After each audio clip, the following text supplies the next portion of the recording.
Nandyal municipal సమావేశం రసాభాసగా మారింది. VC colony Devan Nagar master plan ప్రకారం రోడ్డు వెడల్పు ప్రతిపాదనపై సభలో వాగ్వాదం చోటు చేసుకుంది.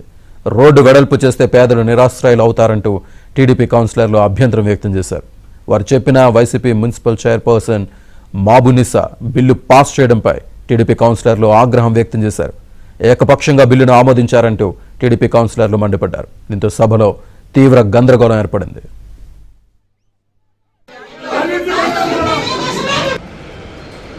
మాట్లాడి నేనేదో కింద గురించి కింద ఉంటాను అధ్యక్ష.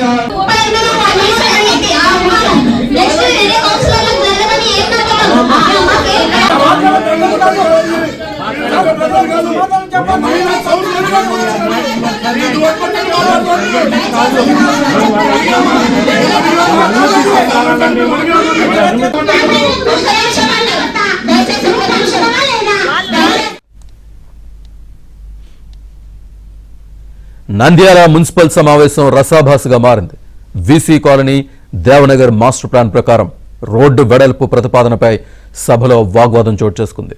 రోడ్డు వెడల్పు చేస్తే పేదలు నిరాశ్రయులవుతారంటూ టీడీపీ కౌన్సిలర్లు అభ్యంతరం వ్యక్తం చేశారు. వారు చెప్పిన YCP municipal chairperson Mabunisa bill pass చేయడంపై టీడీపీ కౌన్సిలర్లు ఆగ్రహం వ్యక్తం చేశారు. ఏకపక్షంగా బిల్లును ఆమోదించారంటూ టీడీపీ కౌన్సిలర్లు మండిపడ్డారు. దీంతో సభలో తీవ్ర గందరగోళం ఏర్పడింది. దీనికి సంబంధించి పూర్తి సమాచారాన్ని మా కర్నూలు ప్రతినిధి సుంకన్ అందిస్తారు. సుంకన. శ్రీనివాస్, నంద్యాల మున్సిపల్ కౌన్సిల్ సమావేశం గందరగోళం మధ్య నడిచింది.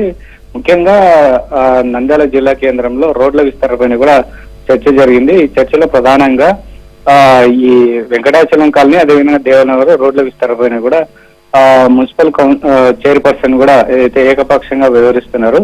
ధనవంతులు నివాసం ఉండేటువంటి కాలనీలకే 60 అడుగుల నుంచి 30 అడుగులకు రోడ్డుకు కుదించి ఈ పేదలు నివసించేటువంటి వెంకటాచలం కాలనీ అదేవిధంగా దేవనగర్ కాలనీల్లో 30 అడుగుల నుంచి 60 అడుగులకు పెంచుతా ఉన్నారు. దీనివల్ల ఈ రోడ్ల విస్తరణ చేయడం వల్ల పేదలు రోడ్డు పక్కన ఉన్నటువంటి వాళ్ళు ఏదైతే ఇళ్లను కోల్పోవాల్సి వస్తుంది. కాబట్టి దీన్ని మేము తీవ్రంగా వ్యతిరేకిస్తున్నామని కూడా టీడీపీ కౌన్సిలర్లు కూడా మున్సిపల్ చైర్పర్సన్ కూడా ప్రశ్నించడం జరిగింది. అయితే మున్సిపల్ చైర్పర్సన్ మాత్రం టీడీపీ సభ్యుల ప్రశ్నోత్తరాలు అయితేనేవి అదేవిధంగా టీడీపీ సభ్యుల వాదనలు కూడా ఏమి వినకుండా కానీ ఏకపక్షంగా ఏదైతే రోడ్ల విస్తరణపై కూడా కౌన్సిల్ లో తీర్మానం చేయడం జరిగింది. దీన్ని కూడా తీవ్రంగా టీడీపీ కౌన్సిల్ సభ్యులు కూడా వ్యతిరేకిస్తున్నారు.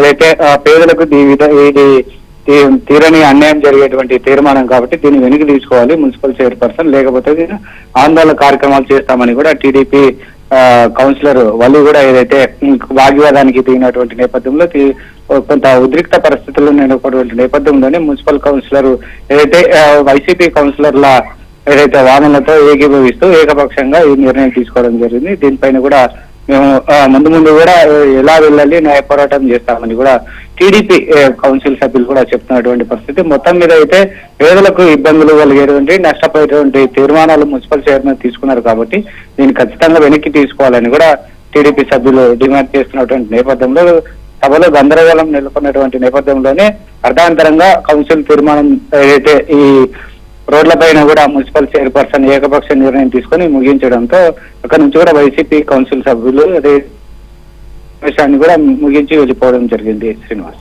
Right Sunkanna, thank you.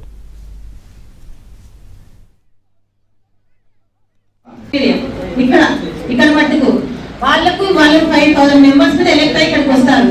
ఇప్పుడు వాళ్ళకు ప్రోటోకాల్ ఇవ్వకుండా వాళ్ళు ఎలక్ట్ అయ్యి ఊరికి ఎలక్ట్ కాదు కదా. మీరు సేవ చేయాలని ప్రజలకు సేవ చేయాల్సిందే. ఆ ప్రజలు ఎన్నుకొని వచ్చినామని ఇక్కడ వాళ్ళకి రెస్పెక్ట్ లేకుండా వాళ్ళకి ప్రోటోకాల్ లేకుండా ఇప్పుడు మున్సిపాలిటీ పరిధిలో మీ పార్టీలో కాలిపోతే మీకు తెలియదు అన్నారు. So protocol